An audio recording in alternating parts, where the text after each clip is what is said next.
What more should I say?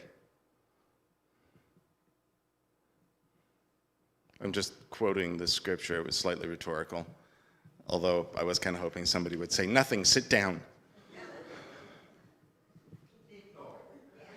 Fine, I'll keep going then.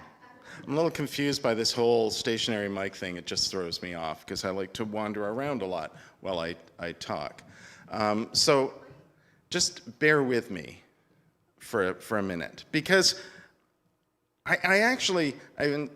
it's karma. The mic thing is karma, because another thing I said to Damien before the service was, oh, look at all these people. They would have to come on a Sunday where I have literally nothing to say. The thing is, the last few weeks, I've had a lot to say. We've talked about faith a lot in the last little while. It's come up repeatedly. We've talked about faith. We've talked about what faith might be about. We've talked about perseverance and persistence in our faith. I know we've talked a lot about that because as I thought about what I might say today reading this passage from Hebrews, I thought, oh, you can't say that. You've already said that. Well, you said that 2 weeks ago. You said that 3 weeks ago. You can't say that. And then I tried to find some hymns for today, and I thought, oh, we just did that. We just did that. Nope, can't do that one. Definitely aren't doing that one. The thing is, we talk about faith a lot, as we should. You'd expect that in something that is now referred to as a community of faith. You'd expect that when we talk about our faith tradition. You would expect that we're going to talk about faith a lot, and we do. We talk about faith a lot. The thing is, my experience generally has been that in church we talk about things either really well or we talk about them really badly. And when we talk about things really badly, there might be two reasons for that. One is we're just really bad at talking about it. You know, like money. We're just really bad at talking about that. It's not like we don't talk about it a lot. We're just really bad at talking about it. We're also not really good about talking about things like, well, actually, I guess we're really good about talking about things like judgment and ethics and hypocrisy. We're just not really great at necessarily living that out. But the point is, there are times when we talk about things a lot because we're just not really good at talking about them. And there are times when we talk about things a lot because it's so important and so much of who we are that we need to talk about it a lot. And when that happens, one of two things happens. We talk about it a lot because it's meaningful and deep and we have great conversations. And there are other times we talk about it a lot because we're not really sure what we're talking about. Because it's hard to talk about it. Because it's not really about words. I feel like that's what happened with the author of Hebrews. That they finally came to the realization that you can't keep talking about faith like it's some kind of specific thing. Because then people will start to think it's some specific kind of thing. Like faith is when you pray to God and God answers your prayer and gives you what you want. That's highly specific. Like faith is about believing no matter what happens, I'm going to keep believing. Again, that's fairly specific. And you might feel really good about some of those things, but the thing is that faith isn't exactly that. Faith is about our relationship with God, however we know God. And as you know, because I talk about it all the time, relationships can be tricky, and they're a lot of work. And sometimes things go very well, and sometimes they don't. And faith is continuing in the relationship. I feel that's where the author of Hebrews got to, and why they started, instead of trying to define anything, they started to give examples. And by the way, this is a short list. This is a point in the letter where the writer kind of got to, oh man, if I start mentioning everything, this is going to take forever. I'll just cut to the chase, throw in a few names and some examples of things that happened. And people will recognize them instantly, of course, because they know their Bible. Did you get them all? Yeah. This is the short list at the end, by the way. He's been going on about this, like he's covered Abraham and Noah and a bunch of other people already with a little bit more detail, and now he's got to the point where I'm just going to throw in the names. And everybody knows the story of Rahab, I bet, right? Don't you? Everybody's familiar with. And all of those examples, particularly the being sawn in two part, you get what he's talking about, right? You know who he's talking about? I highly doubt it, unless there's an expert on the Bible in our midst. I highly doubt it. Unless there's an expert, unless Faith were literally in our midst. I see you, Faith.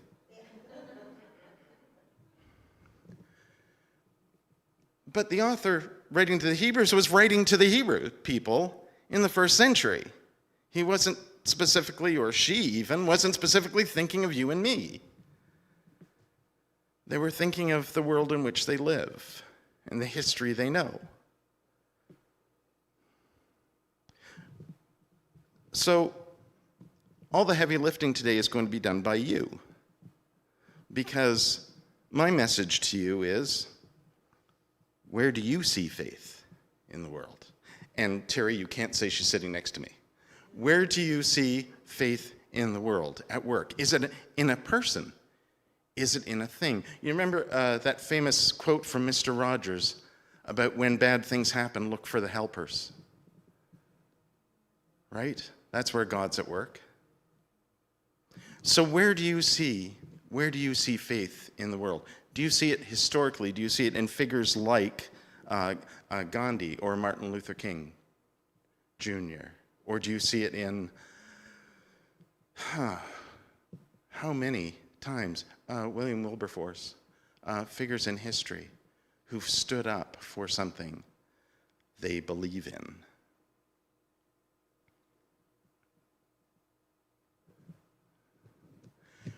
How many times have we seen that in a person? How many times have you seen that in an event or an occurrence? Because we're already starting to forget them, aren't we? I was reading something the other day about, and I mentioned in a group of people something about Selma. And people didn't actually know, some of them didn't know what I was talking about. And if you don't tell me, look it up. But again, moments of faith, historically, either the story stays alive because we keep retelling it and we might embellish it too, right? Some of the stories of famous saints from history. Some of those stories we're not so absolutely certain happened exactly the way we tend to tell the story. St. Nicholas is a perfect example. Moments in history that are meaningful. But what about people in your history and moments in your history, in your life experience? Particularly as we get older, it's important to share them so that people will remember them, right? When we celebrate someone's life, we invariably start telling all of the great stories we know about them. And let me just be clear that there's a difference between telling the great stories about someone's life and telling stories, right?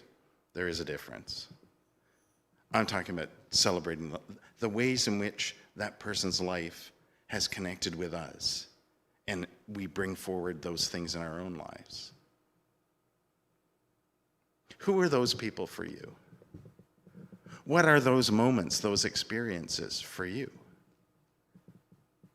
that demonstrate faith, that demonstrate someone's relationship with God being so deep and so engaging that it's lived into the world? I have a feeling, in fact, I know so, there ought to be some people in the room who are now thinking about other people who are sitting in the room here. This will be true in Ponoka as well. This will be true, quite possibly, wherever anyone is watching. What about those people? What about those moments? Do we see them and experience them and let them just go by? Or do they become a moment for us to think about, a moment for us to ponder, a moment for us to wonder about our relationship with God?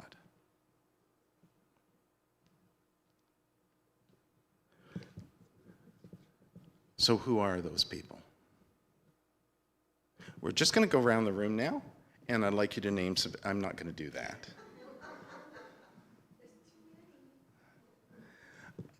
Someone just said there's too many. Yes, I hope there is. I hope there is. The thing is, quite possibly, the reason for not doing that, by the way, is not putting anyone on the spot, because if you're like me, the moment you asked me that question, my mind just went blank. I mean, I see a few people in the room that I could actually name, but my mind basically went blank. I will say that for those of you who are here in Bashaw, for instance, you're sitting in it. And I've said this before. I did not know the story of the building of the church until someone told me that the congregation basically built the church. And one of the things that happened was when they put up the sort of big pieces of wood to frame it and everything, people put their names on it. I know this because if I'm not mistaken, Lorene Lyle's name is right behind me, right? And there's underneath all the bricks, there's all these names. Now, people are starting to point at places where they think somebody's name is, right? Yeah, that's something solid we can point at. Whether you're sitting in the church in Ponoka or the church here in Bashaw or any church anywhere, you can probably do a similar thing. It might not be so literal as someone's name is actually spray painted on the building. Nobody spray paint names on the building afterwards, please. It might not be quite so literal, but you know there have been moments. That's one of the things that makes our building sacred, is those moments, those experiences. What are those for you? There are moments, and the author to Hebrews is doing this very thing. There are moments that are collective, right? There's moments where the gathering will remember that. It's part of the history and the culture that they know, and they'll remember the story that goes with it. That's the truly important part, not just the name, but the stories that it evokes, the meaning that's there. We all have those, but what about the ones that are personal? What about the ones that are the people and the places and the experiences that we've had that show us faith at work? We need to think about those things, first of all, because they can be inspiring. But also because as we think of those things, please think of your moment in it. Those personal moments that for you are moments of deep faith, deep connection with God.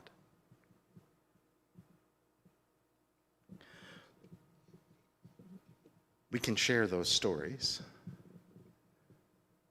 We can share them, we can share the story, and it may just be a story. But think about the possibility for it to inspire and encourage others. When you live out your faith into the world, and others see it at work, think of how they are inspired. Think of how they may be encouraged to find their connection with God as well, to experience their relationship with God on a deeper level. I think that's where the author of this letter was going with this. I honestly don't think he kind of went, If I keep going through everybody by name, I'm going to be at this forever. I'm just going to throw out some things. I think he did that because they wanted to inspire people to think of those moments in their own life, their own experience. And maybe some of those moments might actually be their own moments of deep faith,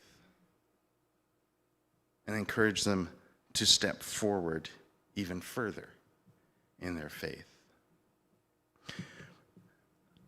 Sadly, I find myself reading this passage from Hebrews and going, well, that doesn't sound very encouraging at all, does it?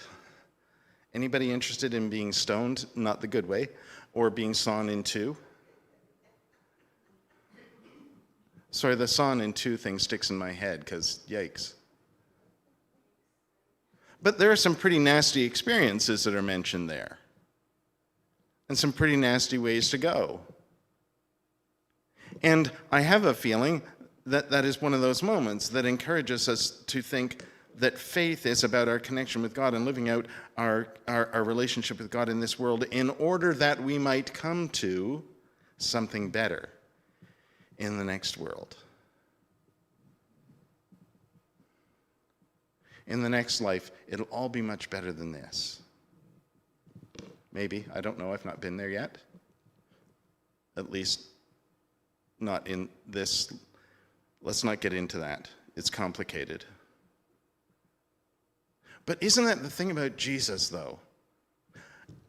It seems like we either focus on the sacrifice of Jesus and the resurrection of Jesus that brings us new life, or we focus on the life of Jesus that encourages us how to live in this world, to live better, to live as God, as the Creator intended. But as I'm very fond of saying, Jesus isn't an either or person. Jesus is an and person. So what if it's and? What if it's about both things? What if it's about bringing the kingdom of God here? Because then life isn't a race to get somewhere. It's a journey on which we have experiences and moments that are meaningful to us. Moments of engagement with others and with the world around us. Moments that help us understand that God is alive in this world. And as anxious as we might be to get to the next one, as many the sacrifices that we might have to make, living in this world, living out our faith in this world, is living our relationship with God right now.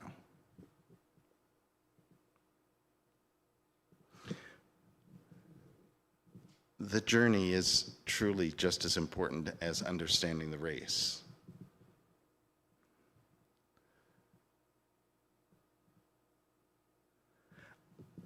I wish the author of Hebrews had used a different image there.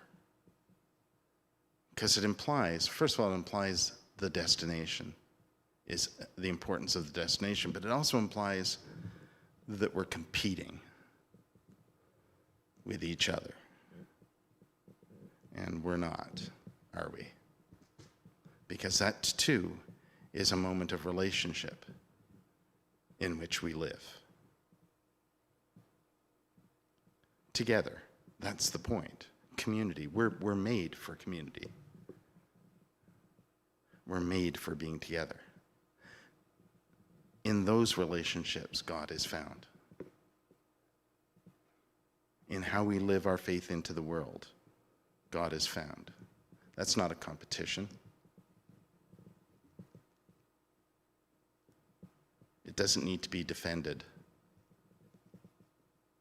It simply is our relationship with God and with each other, and where we find God in our lives and with each other.